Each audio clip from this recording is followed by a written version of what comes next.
Jonier Agudelo, bienvenido. Hoy nos acompañas para hablar de tu libro. Bienvenido a esta entrevista.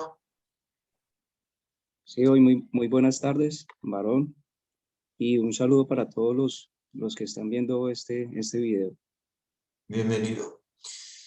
Cuéntanos, Jonier, tú eres escritor, estás afincado en Colombia. Cuéntanos primero qué te llevó a acercarte, a interesarte por las letras. Sí, yo estoy radicado aquí en Colombia, en una ciudad que se llama Ibagué, la ciudad musical de Colombia. Es una ciudad muy hermosa que le invito a todos los que tengan la oportunidad de venir aquí a Colombia a visitarla, porque hace poco ha sido declarada capital de la cultura. Entonces es una oportunidad para que vengan y aprecien toda la parte cultural de esta maravillosa ciudad. Yo arranqué en el oficio de ser escritor ya desde hace 2 años, aproximadamente con el tema de la pandemia. Pues como todos tuvimos la posibilidad de experimentar esta pandemia y nos dejó la mayoría del tiempo libre, es decir, como debido al encierro que tuvimos, gran parte de este encierro nos llevó a tener mucho tiempo libre. Entonces, una de las formas de poder, digamos, aparte del encierro, liberarse y, digamos, expresar todos esos sentimientos que estaban allí reprimidos, el tomar, digamos, el oficio de escribir fue una gran oportunidad para liberar todos esos sentimientos que estaban allí, y fue como una válvula de escape el escribir a través de expresar en palabras todos esos sentimientos que estaban allí. Para ti, entonces, fue algo terapéutico. Sí, sí, la escritura sin lugar a dudas es una terapia que ayuda mucho a liberar todas esas frustraciones, emociones, sentimientos, que muchas veces no podemos expresarlos en, digamos, a viva voz con otra persona, pero sí lo podemos hacer a través de una pluma y un papel. O en otros casos, algunos lo hacen de una forma más digital, en, digamos, en su computadora, en su tablet, en su celular. ¿Qué temas son los que tratas tú a la hora de escribir? Pues alguna vez el maestro en el que estamos, en el que asisto a uno de los talleres, decía que el género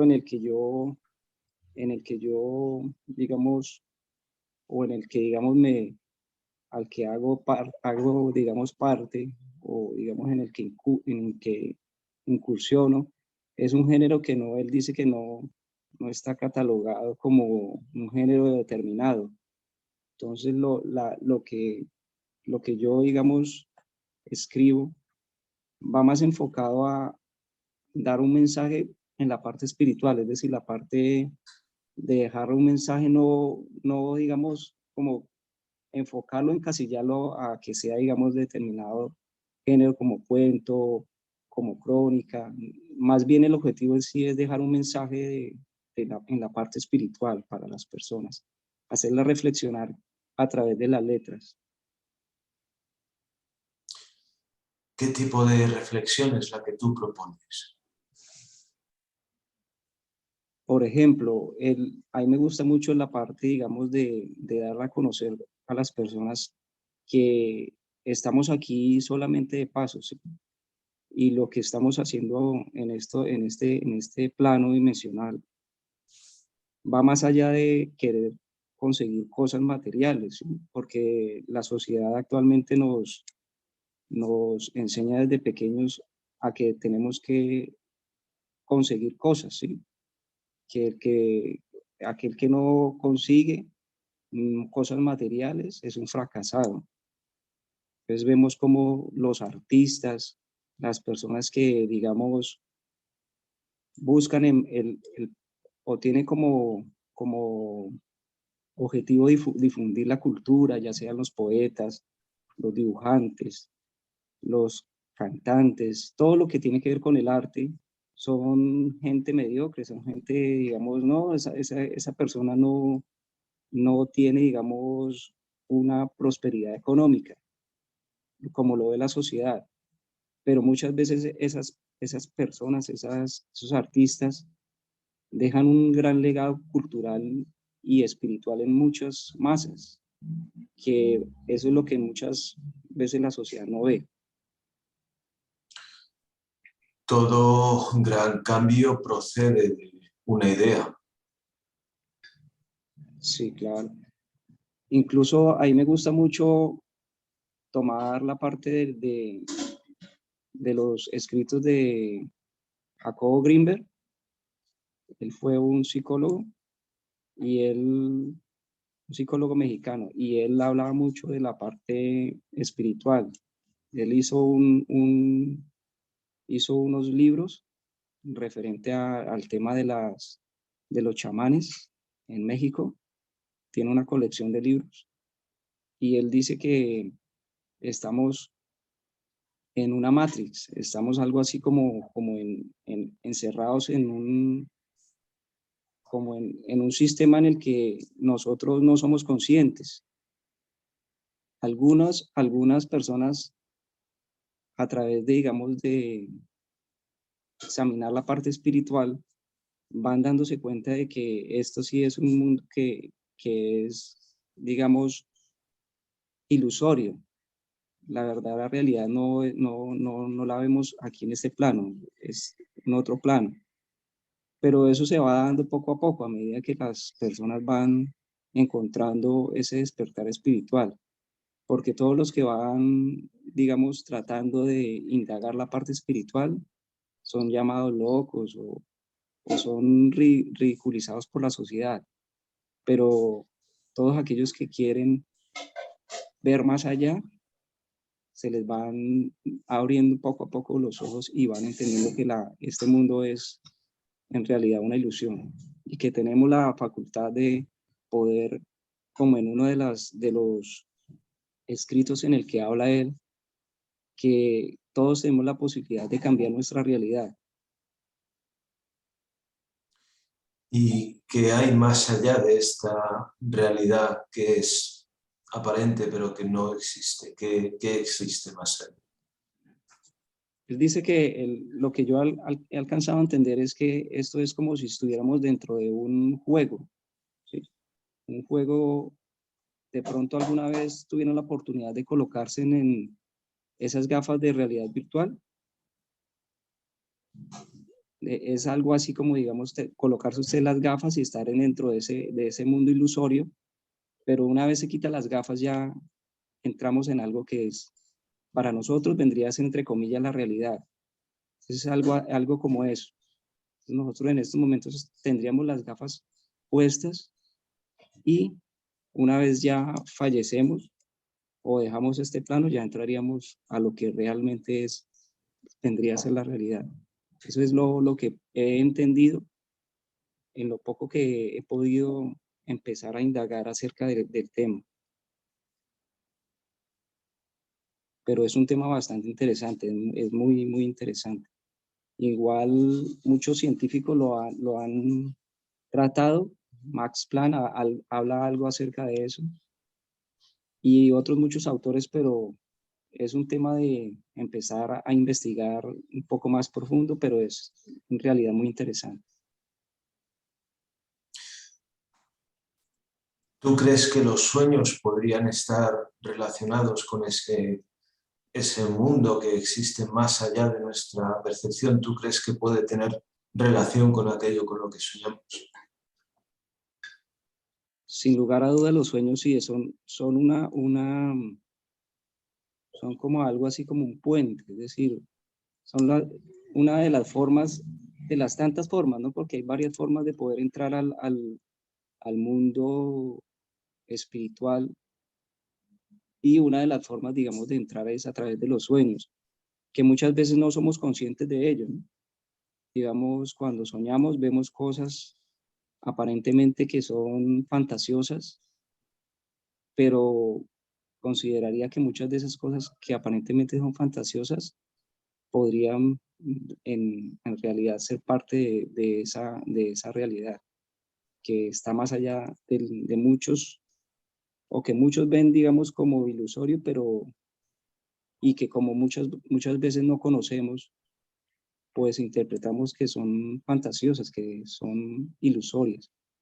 Otra de las formas que he podido, porque en uno de los libros, él narra de que había una chamán llamada Sabina, si no estoy mal. Ella utilizaba mucho una especie de hongos.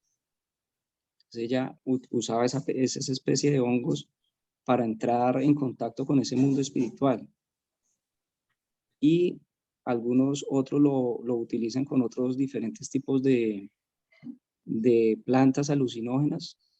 Por ejemplo, en México utilizan muchos cactus, y algunos otros también utilizan el cannabis como parte de es como una puerta de entrada al mundo espiritual.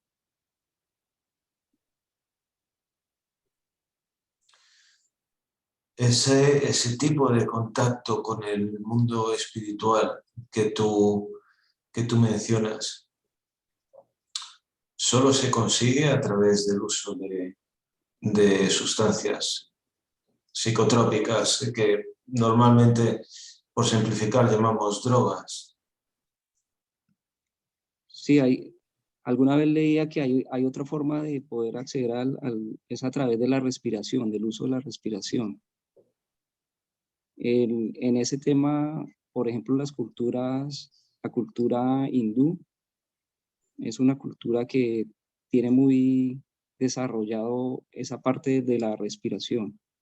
Por ejemplo, a través del tema del ejercicios de yoga y otra serie de ejercicios, ellos pueden tener un contacto con la parte espiritual, que muchas veces aquí en Occidente no lo podemos o no tenemos, digamos, la oportunidad de, digamos, manifestar, y es algo que debería la sociedad occidental tener más como implementar, digamos, todas esas tradiciones que conectan al ser humano con su espiritualidad, sin tener que ver con nada de religión, porque desafortunadamente la religión muchas veces se ha encargado de, digamos, encerrar al hombre en ciertos ideales, pero en realidad lo que hacen es encerrar al hombre, pero no le permiten, digamos, explorar la parte espiritual.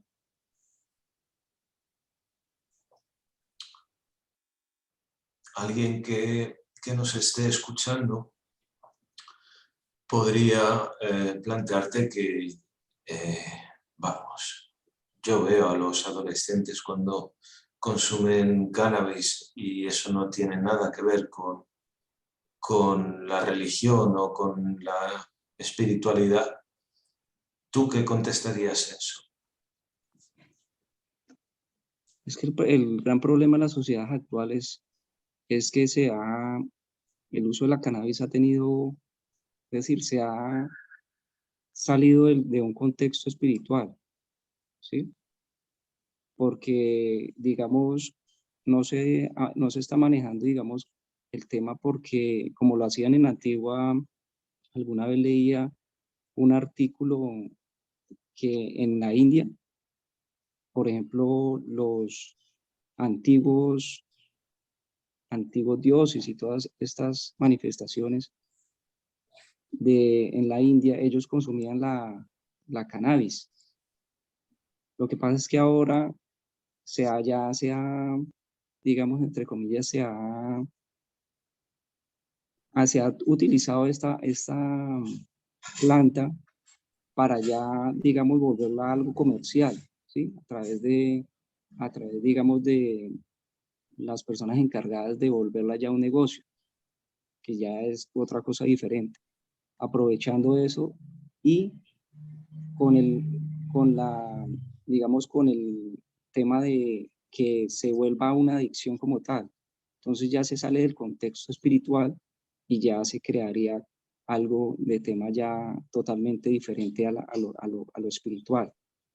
Porque ya, digamos, estas sustancias que, digamos, consumen los jóvenes actualmente, no es solamente cannabis, hay incluidas otras sustancias que hacen que esa planta o esa, digamos, lo que ellos creen que es la cannabis, está asociada a otras plantas que hacen que, digamos, la química cerebral se distorsione.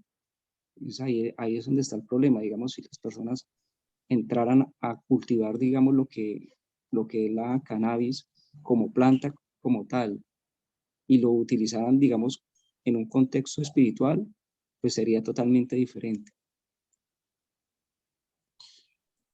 ¿Deberían por ello los gobiernos regular el cannabis en lugar de prohibirlo y perseguirlo? Sí, antiguamente lo que pasa es que se ha demonizado y satanizado el tema de la cannabis. Antiguamente se utilizaba la cannabis para todo. Antiguamente se utilizaba la cannabis para hacer ropa, para hacer muchas cosas con ella. Incluso se utilizaban las semillas para consumirlas por su gran contenido proteico y prácticamente era un superalimento. Pero los gobiernos y digamos, los estados se han encargado de que esta planta se le dé un contexto totalmente diferente, ¿no? Es por eso que las sociedades y los estados, los gobiernos, deberían tomar y hacer el control, digamos, de esta sustancia, porque esto ya viene también a ser ya una enfermedad, ¿sí? Ya se viene a convertir una enfermedad de salud pública, porque todas las personas que actualmente consumen esta sustancia, pues tienen ya un marcado, digamos, tema en cuanto a adicción, que los gobiernos en este tema ellos no están tratando. Ellos tratan de combatir el tema de la cannabis, pero no le dan un contexto que sea espiritual y médico a la vez, porque las personas que consumen, en este caso, tienen, como es sabido, todos los seres humanos dentro de su química cerebral contienen el tema de los cannabinoides. Si le hacemos una prueba a una persona que no consuma ninguna sustancia, se le va a encontrar cannabinoides en su química cerebral, eso es normal. Pero ya cuando, digamos, se... Hablas, perdón, hablas del el endocannabinoide. Quizá no, nos detenemos un poco sobre esto, porque como tú dices, es un tema sobre el que hay mucha ignorancia. El sistema nervioso de los seres humanos produce una serie de sustancias como las hormonas, por ejemplo. Produce endorfina, que es una especie de calmante, produce serotonina, produce melatonina, que está relacionada con el sueño, y produce su propio cannabinoide, su endocannabinoide. Y el endocannabinoide está relacionado primero con el apetito, el sistema inmunitario, el dolor, la supresión del dolor. Y por eso nuestro cuerpo reacciona y tiene esos efectos ante el cannabis, ¿no? Cuando se consume fumado o comido de la forma que sea.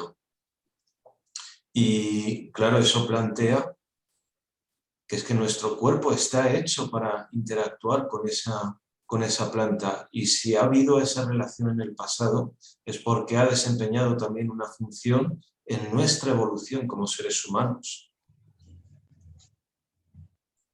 Sí, sin lugar a dudas, sí ha sido así. Lo que pasa es que, como le vuelvo y le reitero, los gobiernos se han encargado de que esta planta sea totalmente, digamos, demonizada, ¿sí? pero no han entendido, como dice usted, que todos los seres humanos desde que se fueron creados en su química cerebral tienen incluidos estas, digamos, sustancias y que vienen dentro de cada uno de nosotros. Entonces, aquí lo importante es volver a, digamos, a como hacían antiguamente, a ver estas plantas y todas estas, digamos, que llaman ahora alucinógenos, ¿no? Lo que antiguamente, hace mucho tiempo atrás, los hongos, plantas, han ayudado a que el ser humano vuelva y se conecte, porque en realidad estamos desconectados de la parte espiritual. Y lo que hacen todas estas maravillosas, digamos, plantas, hongos y otras, es reconectar el ser humano con su espiritualidad.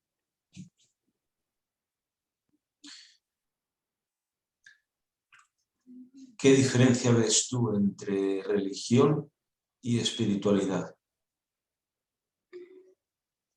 Es una muy buena pregunta.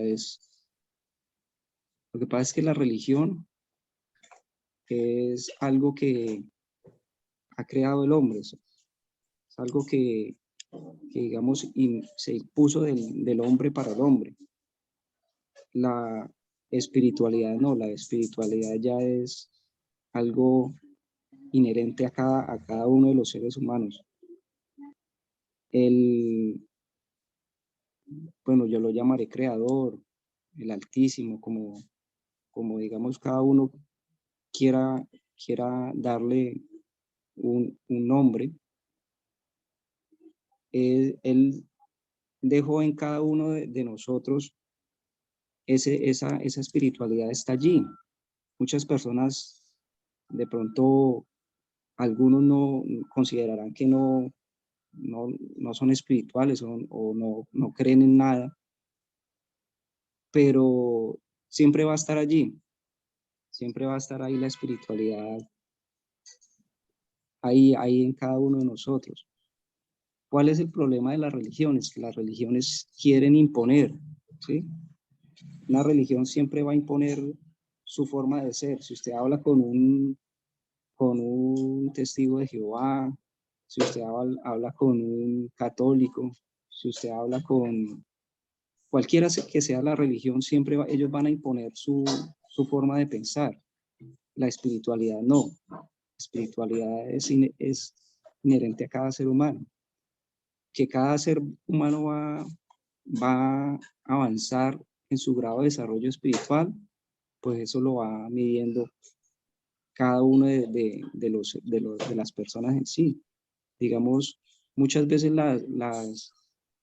los acontecimientos, los hechos, lo que nos sucede en cada uno de los momentos de nuestra vida, son cosas que la gente llama, digamos, casualidades, pero casualidades como tal no existen. Es decir, todos esos acontecimientos que suceden, le suceden a cada uno de los seres humanos, le suceden porque son acontecimientos que están allí para darle a ese ser el elemento que le permitirá conocer que hay algo espiritual que está inherente ahí y que le mostrará de que nosotros estamos creados para ser personas que cada día podemos mejorar en todos los aspectos. Pues considero que hay una gran diferencia entre religión y espiritualidad, y la espiritualidad está inerme en cada uno y nos ayuda a que seamos cada día mejores personas. Podemos decir que la religión es algo, digamos, más colectivo y la espiritualidad es algo íntimo. La espiritualidad es algo más propio de cada ser. Es decir, yo no puedo, digamos, lograr que alguien sea espiritual de la noche a la mañana. No, eso es un proceso que se va Es decir, cada persona va encontrando su parte espiritual a medida que va avanzando a través de un proceso, ¿no? Eso es a través de un proceso que se va desarrollando la parte espiritual de cada uno. Hay personas que, digamos, ya, porque, por ejemplo, se habla mucho en el tema hoy en día de los niños índigo y otro tipo de niños que ya vienen con un desarrollo espiritual mucho más grande de lo que vienen generaciones atrás.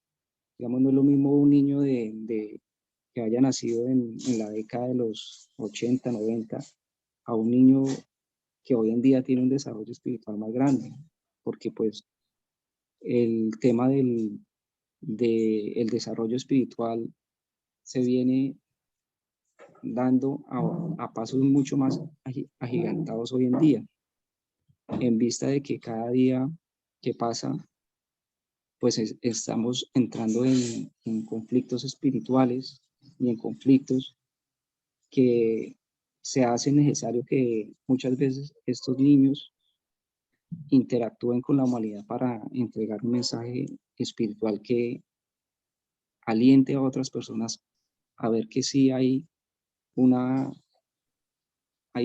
futuro mejor, que no todo es tan negro, tan gris como nos lo quieren hacer ver muchas organizaciones y muchos entes que están allí ocultos.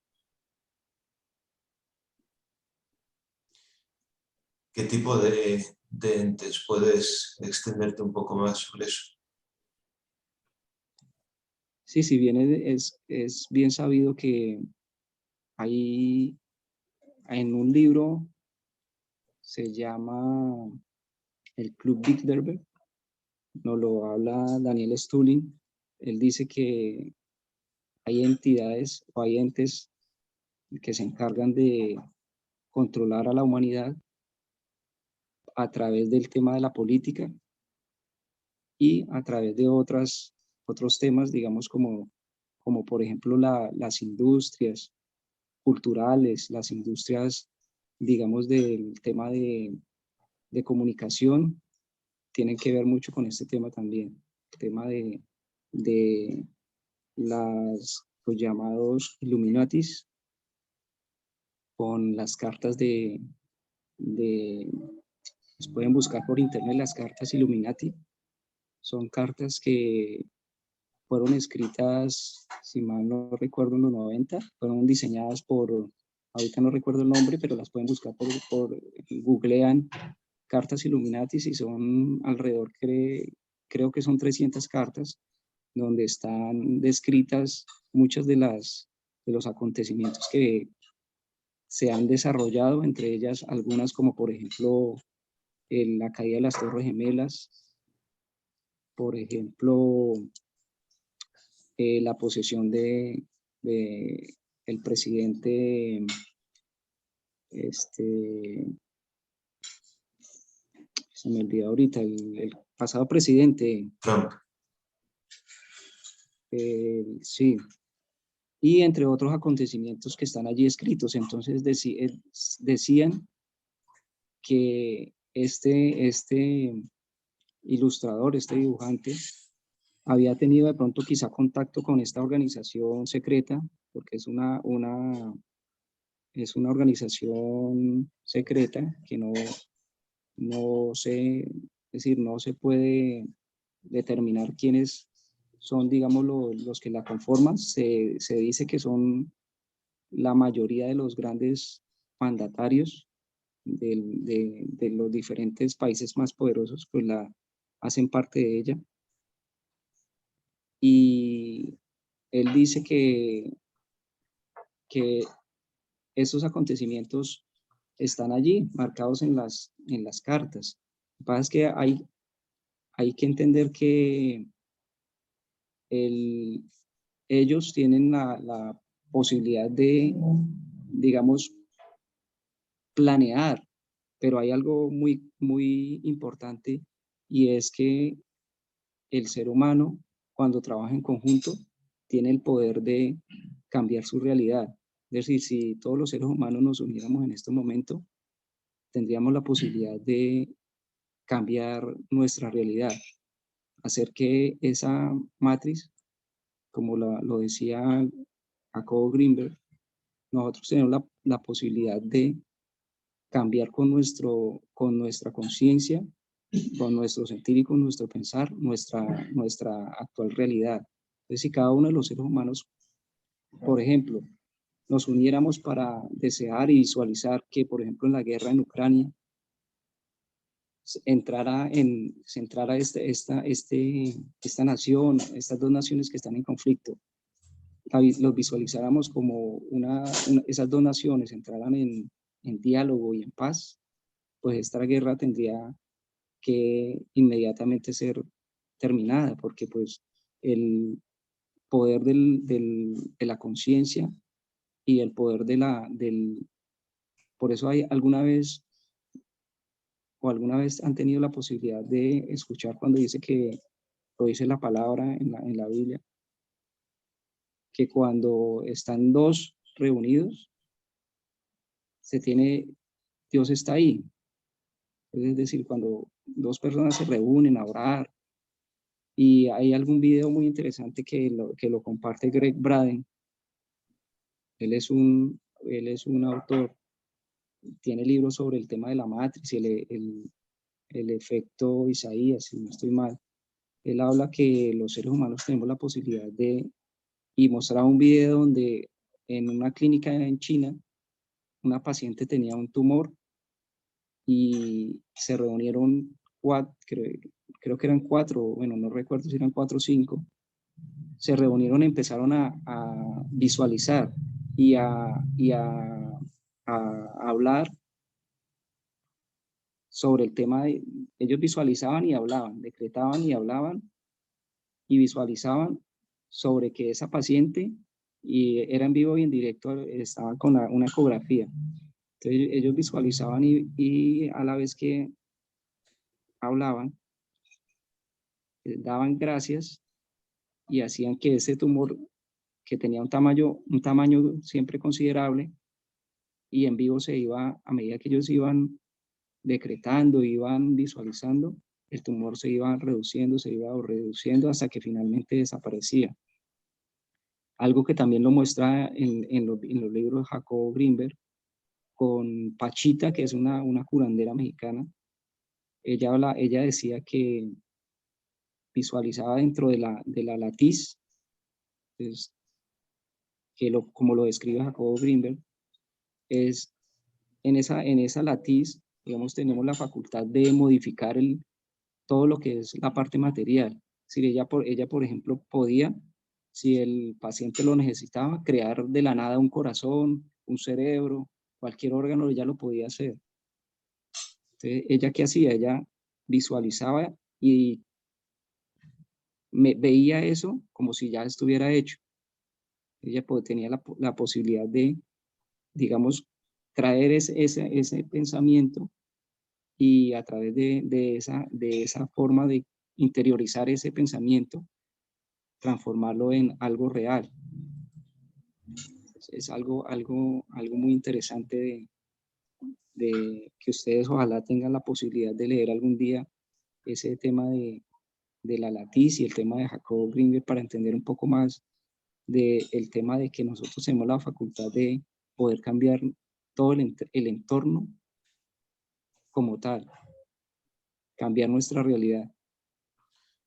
Creo que quienes nos estén viendo se estarán preguntando si eso que comentas del tumor que iba decreciendo según esas 4 personas se concentraban y, por ejemplo, la creación, la generación de un órgano, si eso ha sido, digamos, verificado por científicos independientes. Pues la verdad no, tocaría empezar a indagar un poco más. Lo que pasa es que en ese tema, cuando digamos estas asociaciones y estas entidades digamos, encuentran que esto puede llegar a ser realidad o es realidad, ellos no van a, es decir, no van a permitir que esa información salga al público. ¿Por qué?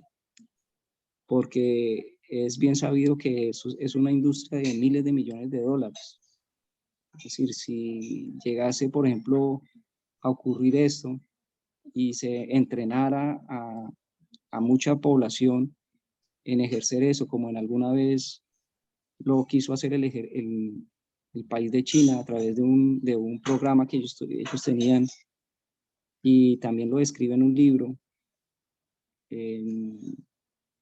Si quieres yo les puedo dar información sobre les puedo dejar más adelante, les comparto y usted los comunica en el video al finalizar Sin duda, sí. en esa. De ahí un libro en China sobre hicieron un programa en China para que sobre todo los niños, que eran los que tenían más, digamos, tienen más potencialidad espiritual, porque ellos no están, digamos, encerrados en el si se puede o no se puede, o si es posible o no es posible. Ellos son más dados a la imaginación. Entonces, cuando usted digamos, tiene como, digamos, un carácter imaginativo, no es tan encerrado en muchas cosas, pues tiene más facilidad. Entonces, entrenaron a muchos niños, y dentro de esos niños habían varios que podían, digamos, alterar la realidad.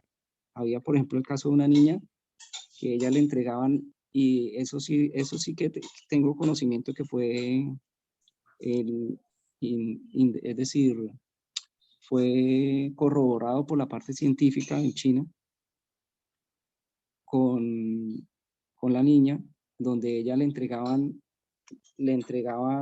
digamos, por decir algo, partían una rama o algo, digamos, algo material, y ella tenía la capacidad de hacer que, digamos, esas dos, por decir algo, tomaba un ejemplo, un lápiz, lo partían. Entonces habían dos partes, el lápiz se había transformado en dos. Entonces ella ¿qué hacía? Unía esas dos partes, pero lo hacía a nivel molecular. Es decir, es como si, digamos, volviera y cogiera que el lápiz otra vez quedara otra vez unido, pero a nivel molecular. Entonces ahí muestran imágenes de cómo el antes y el después, de cómo quedaba ya unido molecularmente, que es algo, alguien diría, no, eso es imposible, se puede hacer. Usted rompe un vaso y se parte en 1000 pedazos, pues volverlo a unir no es igual. Ya se pierde totalmente digamos, el carácter molecular de esa parte. Lo que tenía la niña era que, digamos, se tomaba y volvía, quedaba como si no hubiera pasado nada. Si al vaso o al lápiz no le hubiera pasado nada. Y así hay muchos datos interesantes de otros niños con habilidades y en la parte espiritual, que podían hacer cosas, no solamente esas, sino muchas otras cosas más que, digamos, no se pueden, digamos, llegar a entender, porque en el libro muestran unas, pero pues de las que se muestran ahí, podrían haber muchas más que el gobierno nunca llegó o digamos, el autor no llegó a conocer en su totalidad. Fíjate, estabas contando ese ejemplo y recordaba las palabras del filósofo Plotino, que escribió que el ser humano está a medio camino entre los animales y los dioses. Y creo que va un poco en la línea de, efectivamente, hay talentos que tenemos que aprender a desarrollar y pueden estar relacionados también con el uso de ciertas sustancias, porque tienen efectos cognitivos a la hora de poder alcanzar un conocimiento, una comprensión de, digamos, que vaya más allá de lo habitual, ¿no? Sí, lo que pasa es que el tema, vuelvo y le repito, el tema de las sustancias psicoactivas es un tema que se ha, digamos, sacado de contexto, porque si vemos, hacemos un análisis de todas las culturas, de todo lo, con el tema, digamos, en todas las culturas, desde la India, la cultura, digamos, aquí, por ejemplo, en México, en la cultura inca, todas estas culturas, ellos hacían dentro de su parte espiritual, tenían el manejo de esas plantas sagradas que llaman, que son plantas que, digamos, se les hacía un manejo totalmente cultural y espiritual diferente como se maneja hoy en día. De ahí la importancia de que en las universidades se retome una cátedra que permita a los estudiantes tener otra visión totalmente diferente del tema del uso de las sustancias psicoactivas, porque, digamos, eso ha traído que, digamos, los jóvenes de hoy utilicen drogas que no para nada contribuyen a su despertar espiritual. Y es algo que el gobierno y la parte de academia debería tener más en cuenta como algo que les permita mejorar su parte cultural y espiritual. ¿Qué pasa cuando un ser humano no desarrolla esa faceta espiritual?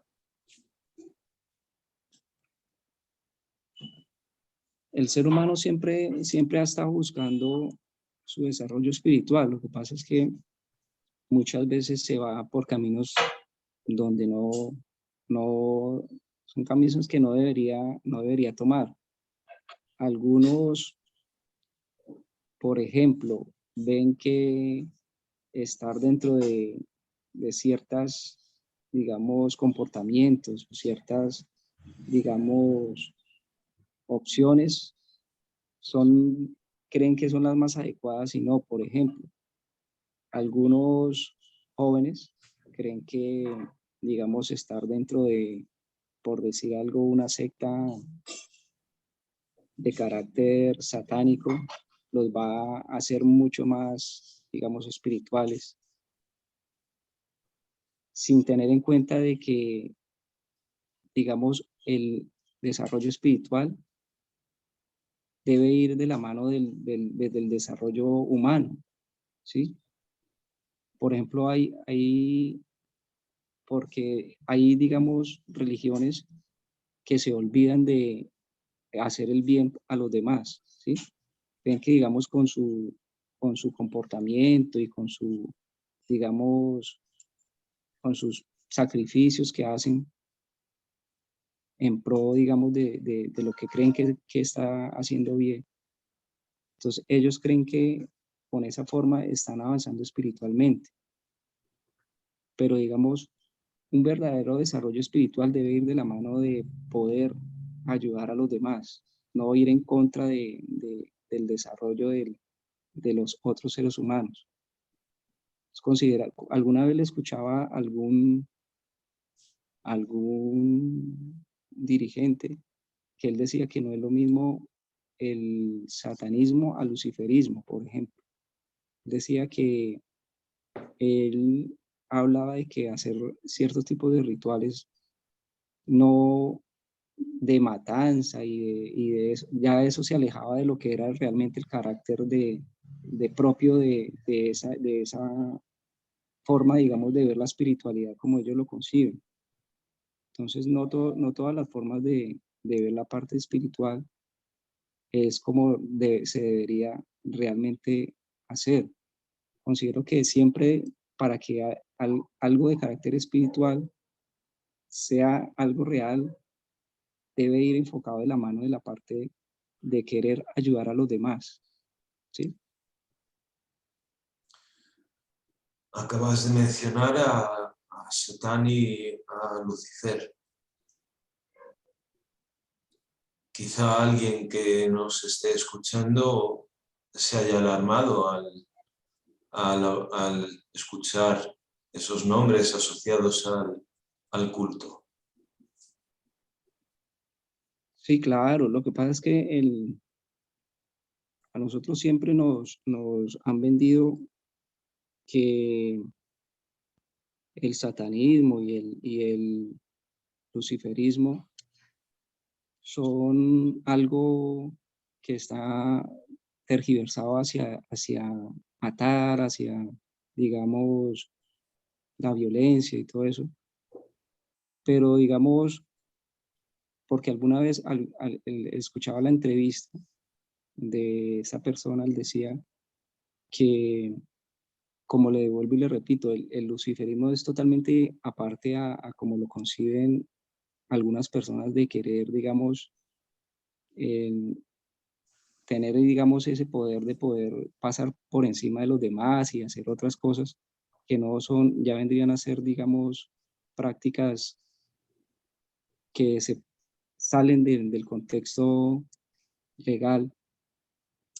Y entonces él hablaba que muchas veces él, el término de Lucifer está enfocado desde otra perspectiva. Entonces él hablaba, por ejemplo, que el Lucifer había sido un ángel que había sido castigado por haber entregado el conocimiento al hombre, alguna vez lo hizo Prometeo. Entonces él decía que él estaba allí porque él veía que nos habían dado una forma diferente o nos habían vendido una forma diferente de lo que era el Lucifer. En ese caso, pues yo sí, en el tema aparte de Lucifer, no, digamos, no conozco muy bien ese tema del luciferismo, pero pues es muy respetable las opiniones de él.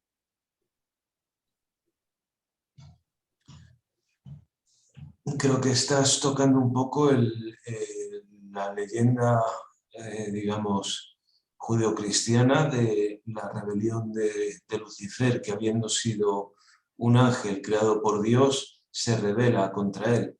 Creo que es a lo que te estás refiriendo, ¿no? Sí, sí, Esa, perdona, adelante. no, tranquilo, sí. Esa narrativa proviene de un libro apócrifo, un texto religioso, pero que no está incluido en la Biblia, en las escrituras cristianas, titulado La vida de Adán y Eva, fuera del paraíso. Y lo que cuenta el relato es que a Lucifer se le ordenó inclinarse ante Adán. Él dijo, mi naturaleza es superior a la suya, y se negó, y entonces fue expulsado de la corte, digamos, de los ángeles. Y a su vez eso le llevó a regresar al paraíso convertido en serpiente para tentar a Eva. Pero es simplemente un relato que aparece por escrito en algún momento y que está basado un poco en toda la concepción universal, la cosmogonía judeocristiana, pero es independiente de la Biblia. Sí, es que el gran problema es que nosotros no hemos podido acceder a mucho conocimiento hermético, que gran parte de ese conocimiento se encuentra, dicen los que han tenido la posibilidad, que ese conocimiento se encuentra, mucho de él se encuentra en el Vaticano. Ese conocimiento, gran parte del conocimiento hermético está allí en el Vaticano. Alguna vez leía que dentro de porque esos son varios pisos debajo del Vaticano, se encuentra gran parte de la historia que nos han ocultado en la parte de lo que usted nos comenta de textos apócrifos que no han sido develados aún a la humanidad, que si se llegaran a develar, se caería totalmente digamos, la fachada de lo que vendría a ser toda la religión. ¿Qué nos han ocultado? ¿Qué crees tú que nos han ocultado? Por ejemplo, yo creo que es que por ejemplo, con este autor de Greg Braden, él habla sobre el tema del código de Isaías, donde él decía que antiguamente los esenios tenían la facultad de poder orar, y al orar podían, digamos, interactuar es decir, hacían que, digamos, lo que se estaba solicitando a través de la oración se hiciera realidad.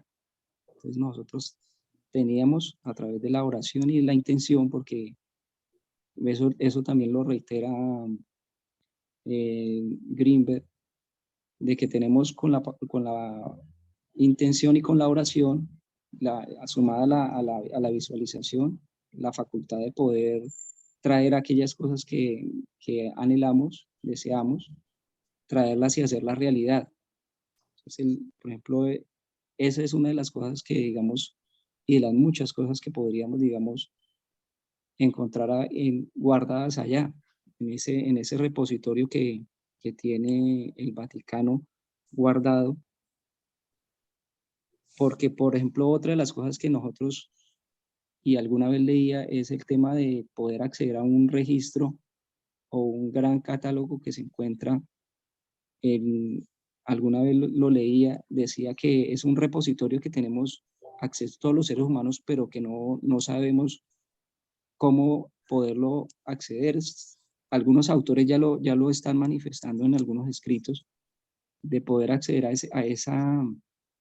ese material que está allí. Y alguna vez lo leía en la Biblia, que dice que, si no estoy mal, creo que fue Salomón que lo dice, de que no hay, es decir, todo está ya todo está escrito, ya todo está ahí. Es solamente acceder a ese conocimiento y poderlo traer aquí al presente. Entonces, por ejemplo, aquí en Colombia hay un autor, se llama de apellido Martí, Armando Martí, si no estoy mal. Él tiene una metodología en la cual, digamos, él puede acceder a través de unos ejercicios de relajación y otros temas, acceder, digamos, a acontecimientos y acceder digamos, como si fuese una película, digámoslo así, a retomar acontecimientos pasados, presentes o futuros. Entonces, por ejemplo, él fue el que ayudó a encontrar el avión de un ministro Londoño, que se accidentó cerca de aquí del departamento del Tolima. Y él se accidentó, y él, a través de unos, como le venía diciendo, de unos ejercicios y de unas técnicas que él maneja, domina, para que la esposa pudiera visualizar, interiorizar dónde se encontraba su esposo. Entonces, él, a través de esas técnicas y de esos ejercicios, logró que la esposa se conectara con el espíritu del ministro y darle la ubicación exacta de donde se encontraba el cuerpo de la avioneta como tal, con los ocupantes que allí se accidentaron. Entonces es interesante ver cómo hay muchas cosas que, digamos, nosotros nos han sido ocultadas para no permitirnos avanzar espiritualmente. Porque, digamos, estas, como en la Biblia dice, y Jesús mismo lo dice, y tendré la posibilidad de cosas mayores que las que yo he hecho. Y si vemos, pues Jesús hizo cosas que para al día de hoy siguen siendo totalmente maravillosas, como por ejemplo resucitar los muertos, el haber, digamos, caminado sobre las aguas, el haber convertido el agua en vino, que para muchos historiadores y para muchas personas creen que eso es mentira, ¿no? No es real, porque pues no lo pueden demostrar de forma científica. Pero al ya analizar el tema de la física cuántica y otras cuestiones que la ciencia va empezando a develar, se podrán en muy pocos años dar cuenta de que eso que estaba allí sí es totalmente realidad.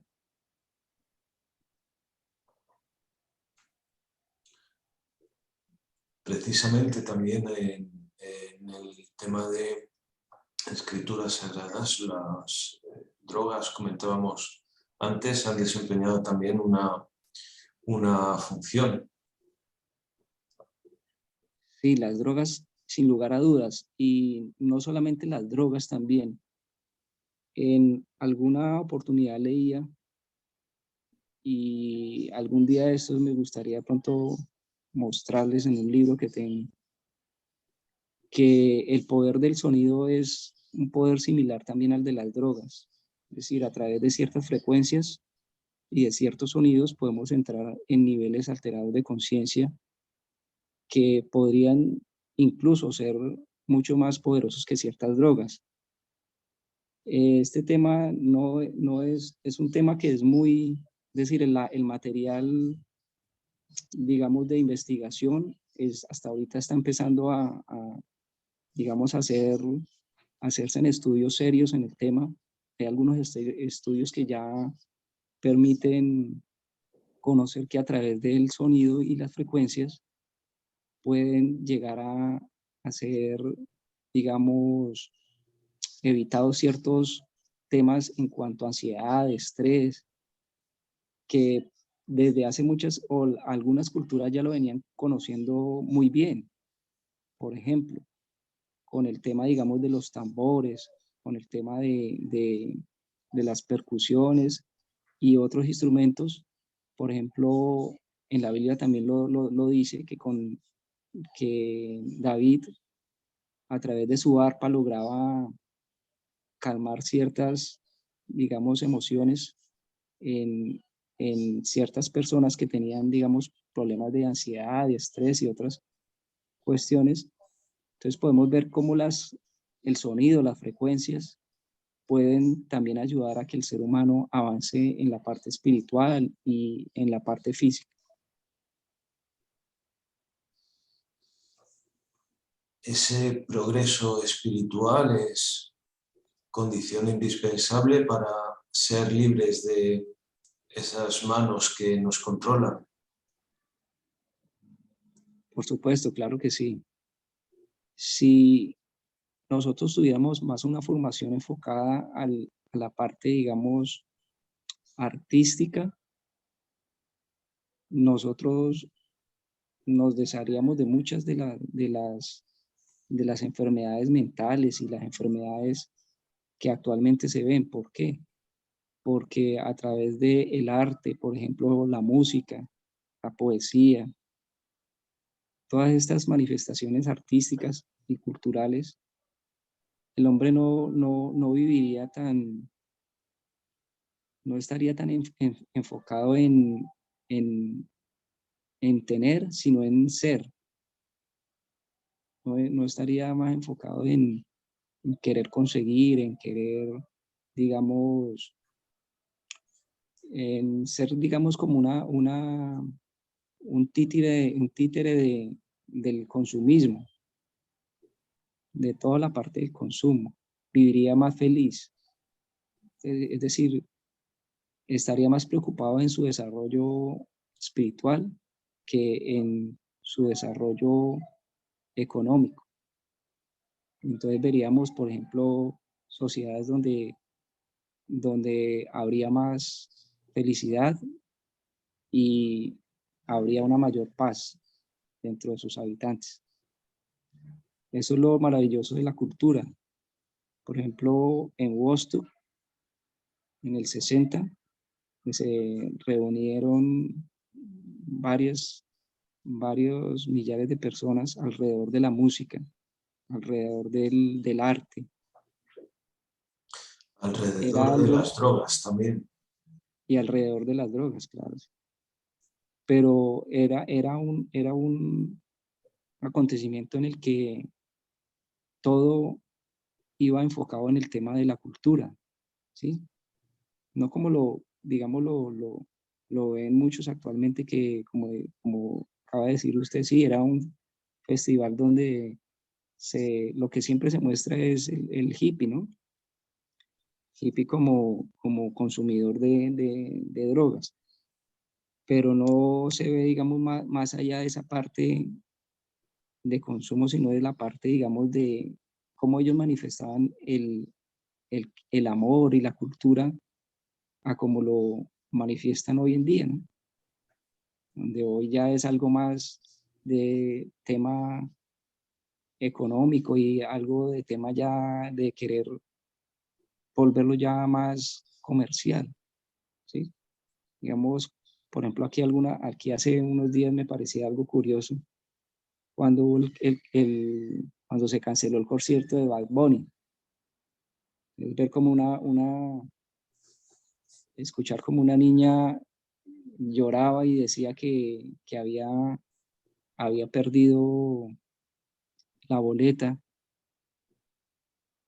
porque él supuestamente era su artista favorito, pero donde uno se da cuenta de que el contenido de gran parte de esta música no es un contenido que realmente propenda porque esas personas tengan un desarrollo más espiritual o más, digamos, que lo lleven a que verdaderamente tenga un cambio en su vida,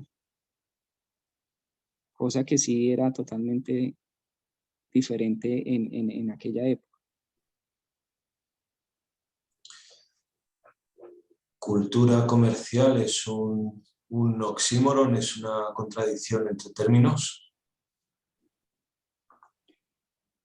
Sí, lo que pasa es que hoy en día lo que vende la cultura digamos, en la parte musical hoy en día es solamente querer vender a través de unas letras que no aportan digamos, no le aportan como un sentido al oyente, ¿sí? Estas letras al contrario, lo que hacen es denigrar en gran parte a la mujer y no contribuir con algún mensaje que verdaderamente le aporte algo a la humanidad, ¿sí? Entonces es algo que considero debe ser, y las generaciones actuales que escuchan este tipo de música deberían enfocarse a buscar otras alternativas que le permitan, digamos, crecer más espiritualmente, ¿no? Porque estas manifestaciones de ciertos tipos de música, no puedo decir que todos, pero la gran parte de estas manifestaciones culturales actuales en estas músicas no aportan mayor,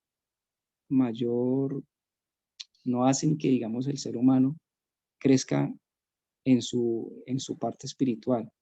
Considero que el, lo retro, muchas veces en la parte retro de ciertos tipos de música, por ejemplo, algunas canciones sí lo logran, sobre todo, por ejemplo, ayudar a que el ser humano cambie ese concepto y sea más espiritual.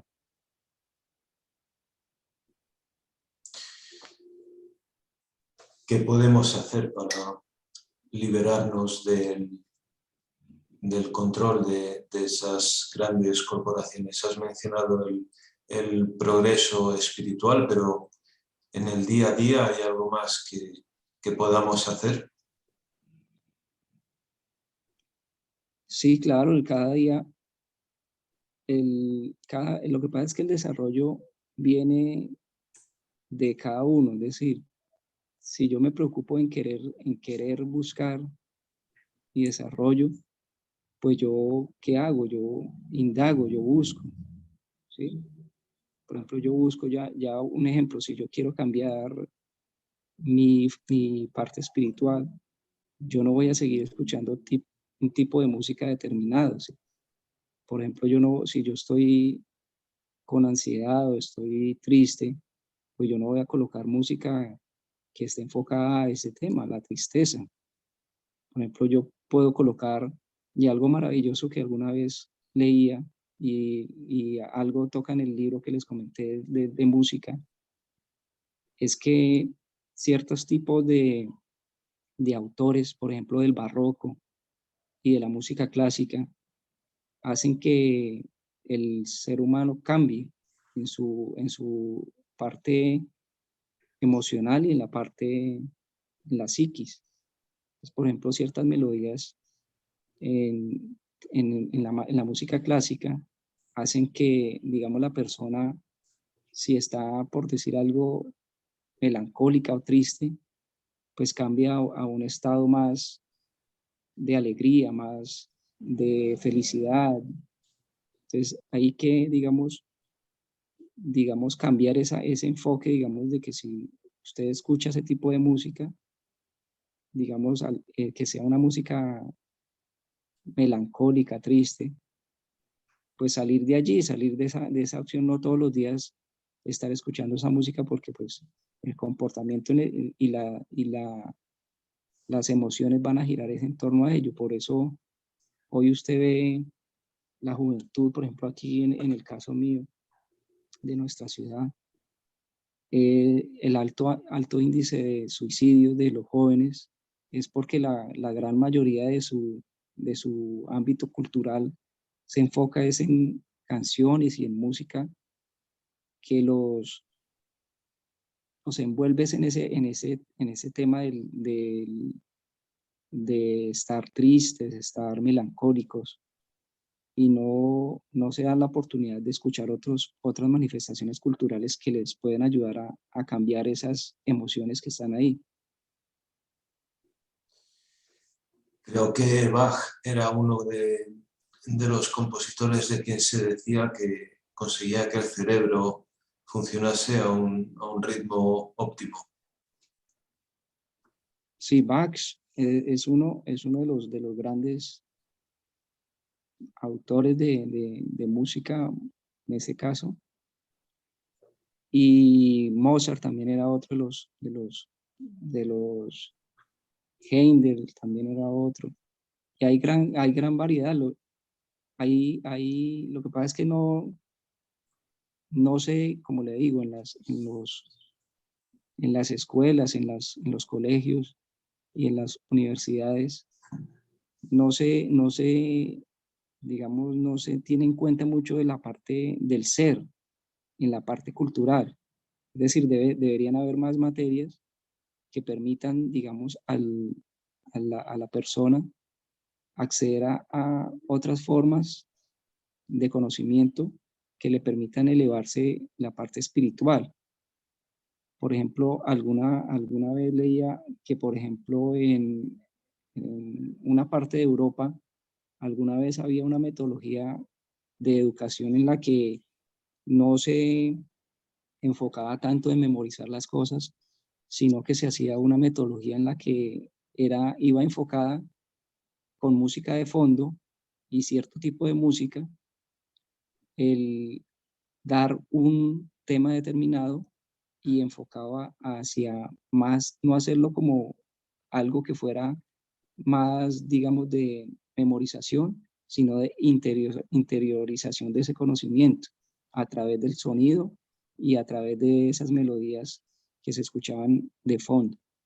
Entonces lo que conseguían con eso era que, digamos, estos estudiantes, al crear una atmósfera de relajación y una atmósfera cómoda, ellos podían lograr que ese conocimiento perdurara mucho más en el tiempo y se hiciera más, se interiorizara mucho mejor, no como haciéndolo algo tan rutinario y algo que tenía que el estudiante memorizarse para poder sacar más adelante una determinada nota.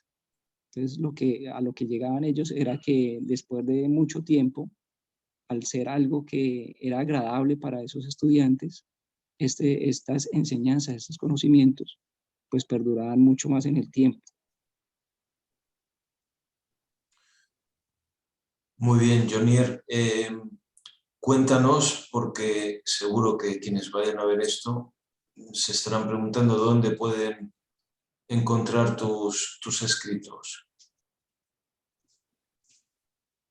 Pues en el momento, los escritos que yo estoy realizando no los tengo subidos a ninguna plataforma, pero sí yo les voy a dejar aquí con usted un enlace que voy a abrir una página, porque digamos el libro que es en el que estamos ya próximos a, que es se llama Antología Ibagué Escribe y Cuenta. Es una antología que se realiza a través de un taller que se llama el taller Ibagué Escribe y Cuenta. Es un taller que se trabaja de la mano con el Ministerio de Cultura y es un taller donde cada una de las personas que están partícipes,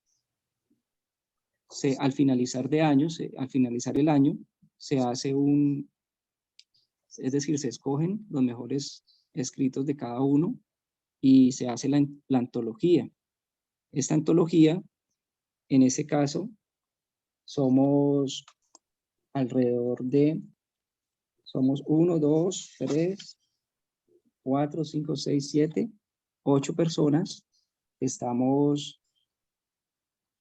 Cada uno pues tiene diferente número de textos. En este caso yo tengo 3 textos y ahí cada uno pues, en el caso mío, yo tengo 3 relatos donde, por ejemplo, les voy a nombrar los títulos de cada uno.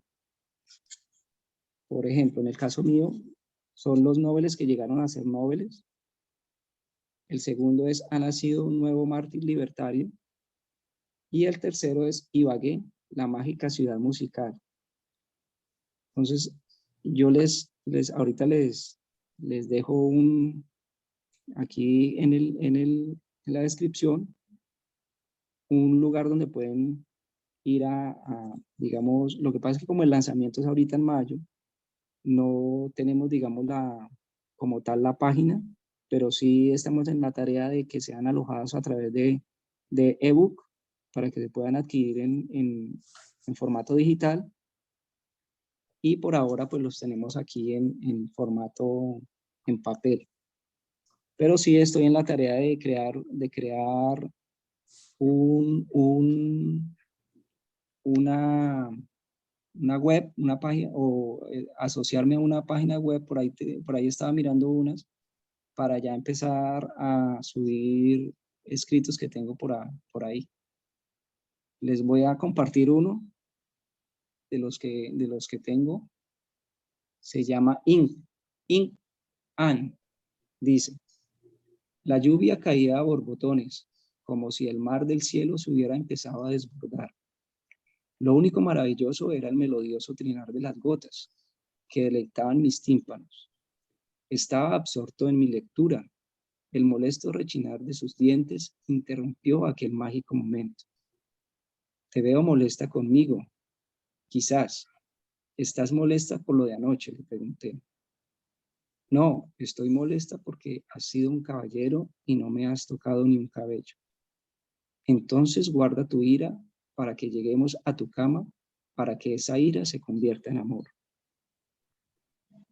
Eso es una de las de los escritos que pues ahí tengo escritos, así guardaditos, pero que sí me gustaría pues compartir a través de una página web para que pues puedan empezar a leerlos. Lo que hacemos es que yo en el grupo de Facebook, cuando publique este vídeo, tú después puedes darnos los enlaces en los que vayas a publicar o en el caso de ese libro, cómo pedirlo. Claro que sí, sí. Sí, igual yo les voy a hacer llegar los enlaces que les comenté y me gustaría de pronto algún día, ya en otra charla, poderles comentar acerca un poco más de de los libros que les comenté. Muy bien, entonces lo arreglamos de esa manera. Jonier Agudelo, muchas gracias por esta entrevista. Creo que ha sido una charla muy interesante y con tu permiso la comparto en el grupo de Facebook.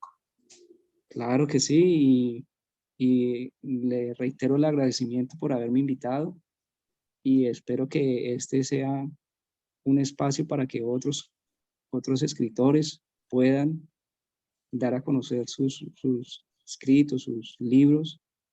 Y vuelvo y reitero este maravilloso canal. Es un canal que permite pues a nuevos escritores, en el caso mío pues soy un escritor novel que está empezando, tener una oportunidad de dar a conocer pues el maravilloso mundo de las letras y la escritura. Igual les voy a hacer llegar más adelante. Vamos a estar en la Filbo en Bogotá. Los que no conozcan qué es la Filbo, es la Feria Internacional del Libro de Bogotá y es una de las ferias más importantes a nivel mundial en la parte de lanzamiento de libros, donde se invitan escritores, poetas y pueden llegar a conocer gran variedad de editoriales que hay en Colombia y en el mundo. Entonces los invito a los que de pronto no han podido o si pueden llegar a tener la oportunidad de visitar Colombia y en la Filbo, arranca el 19 y termina el 2 de mayo, lo hagan y visiten la feria, que es una de las ferias más grandes que hay en el país y una de las más importantes del mundo. Muy bien, Jonier Agudelo, muchas gracias por tu participación y como hemos dicho estamos en contacto para compartir los enlaces y futuros proyectos. No, Varón, con muchas gracias a usted por este maravilloso espacio y un saludo para todas las personas que nos ven a través de este video. Si tienen de pronto alguna o quieren comunicarse conmigo, les voy a dejar el correo electrónico para que pues escriban y estamos al tanto de alguna duda o alguna sugerencia, algo que quieran hacerlo, con mucho gusto estaré dispuesto a darles mi respuesta. Muy bien, gracias. Varón, muchas gracias a usted. Un feliz día. Mil y mil Igual. bendiciones.